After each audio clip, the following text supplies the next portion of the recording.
Hello, ladies and gentlemen, Deja Vu here, bringing you the third set of MBC Game Hero versus KT Rolster.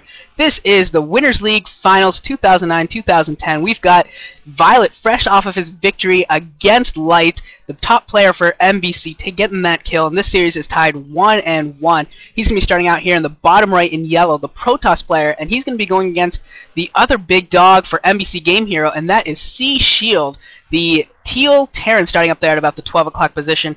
And this is a very interesting move coming out for MBC Game Hero, throwing out both of their top players right off the bat as early as possible. They are really trying to end this series very, very quickly. They're going to try and get 4 kills as fast as possible, and I think that C's really going to need to get 2 kills right now. He needs to get this win against Violet on this map, New Tornado, and then he needs to get one more. The rest of MBC Game Hero, outside of Light and C, it's hard to see them getting a win. You can maybe hope that they can get one win, maybe get a fluky win against Flash or something like that, but that's about all they can really hope for. And to set the rest of his team up, C's really going to need to get 2 kills and make it so that way the rest of his team just gets 3 shots at Flash.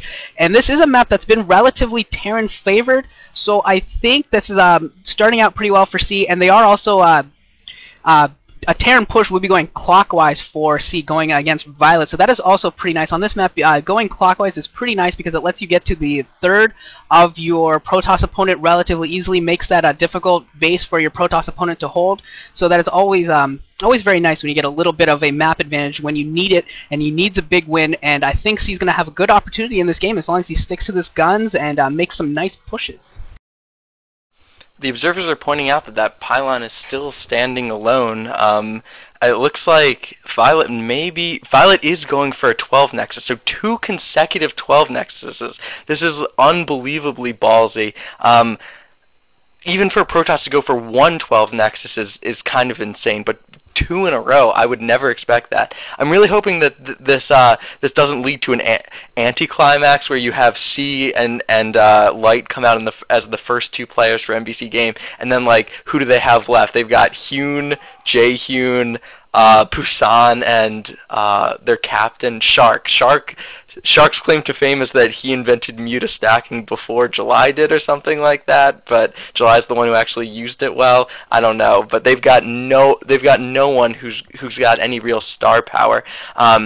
And very, very lucky for Violet, C is actually scouting in the wrong direction, so he won't be able to bunker rush. I think C's a lot better versus Protoss than Light is, and if C had gotten the scout off on Violet, his bunker rush I think would have had a much better chance of being able to take down Violet early than Light obviously did. Yeah, Light really didn't commit to that bunker rush in the last set very much. You know, he only sent 2 SCVs, I think, maybe 3. I think it was 2.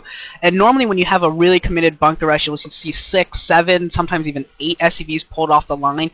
And when you have that number, you can really start surrounding Zealots and using the quick attack of the SCVs to spam attack, and you can repair the bunkers a lot better. But Light didn't really want to commit too strongly to that. And now we're getting the scout off from that SCV, seeing the 12 next, and we're having 4 SCVs, it looks like, pulled off of the line, and gonna probably go for yet another bunker rush here. And I think we've got at least 1 Marine already sent in, and it looks like this SCV is just gonna draw this Zealot away, draw it to the bottom of Violet's base, allowing hopefully a bunker to get up, or at least start it a little bit more effectively. And this SCV is still barely hanging on to life.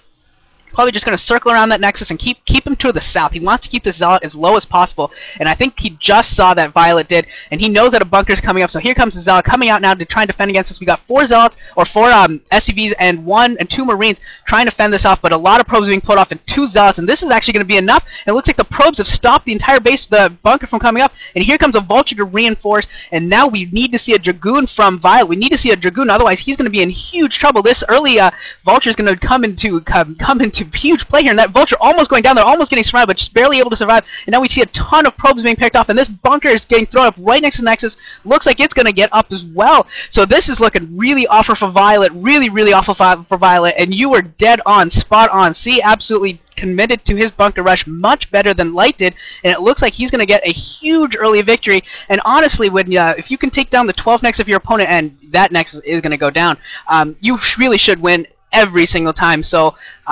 C is absolutely in a monumentous lead here, and Violet is going to be in huge trouble as we head into the middle stages of this game. Wow, C has a colossal advantage at this point. In the last game, Light at least had a bit of a tech advantage going for him. That he was like a little bit ahead on tech, and he tried to use that to his advantage, the science vessels, as like a higher tech unit to try to counter his opponent. And it worked out with a little degree of success. But right now, C has everything going for him. Violet has a worse economy. He's lost more probes. He's got less tech, less production, or I guess about equal production. But he doesn't even have range. So he's gonna have to like tank. Oh my God, he's probably gonna lose some dragoons. Oh wow, just barely managing to not lose some dragoons. But it's gonna take either some time or some great micro for him to be able to even take his own natural expansion again. And right now, C is walking out and taking his own. So Violet just losing in every conceivable way. Yeah, he's in huge trouble here. You know, he's got that Robo Bay going, or Robo Facility going up, and I expect to see a Robo Bay thrown up very, very quickly. I think he's maybe going to hope that he can get some Reaver damage done maybe, and hopefully try and do some counter damage that way, try and work his way back into the game by doing some economic harassment. But he is really far behind. If C detects that this is coming and plays it safely, you know, gets his turrets up in time around his mineral lines and the corners of his bases, he'll be pretty well set to defeat this. And other than that, I mean, he does need the Robo Bay. He has to. Why are the Marines out? Okay, whatever. It doesn't really matter. The Marines are out of the bunker, so they're dead, and the bunker's about to die anyways as well. There's an SCV still repairing it and just wasting time, really. Just wasting Protoss time to get that Nexus up, and we're going to have C operating fully off of 2 bases before Violet even has his natural expansion started. So you can see the look on the MBC Game Hero players. They are ecstatic. They know that their lead is just pretty much insurmountable. Provided that C doesn't make some colossal error, he should be good to go. And since he's not playing a particularly great player, you know, I think if C was playing like you know, a Stork or something, C would like find a way to lose, because that's how C usually goes. He finds ways to lose games. But against a guy like Violet, who's an above average player, I think C's going to stick to his guns and play solidly, and I don't think he's going to get a catch of nerves. I think he's got this game, and he should be in really, really good shape here. As we can see, his force is actually growing in numbers. I think that's 4 tanks already, which is a pretty nice number of tanks considering the dragoons that they'd be facing. Man, like going 12 Nexus is such a risk, and if it works out, you get such a reward. And I don't think any 2 games illustrate that better than these 2 consecutive games. Last game we saw what happens when it does work out, how far it puts you ahead. And this game, it looks like we're probably going to see how far it puts you behind if you fail.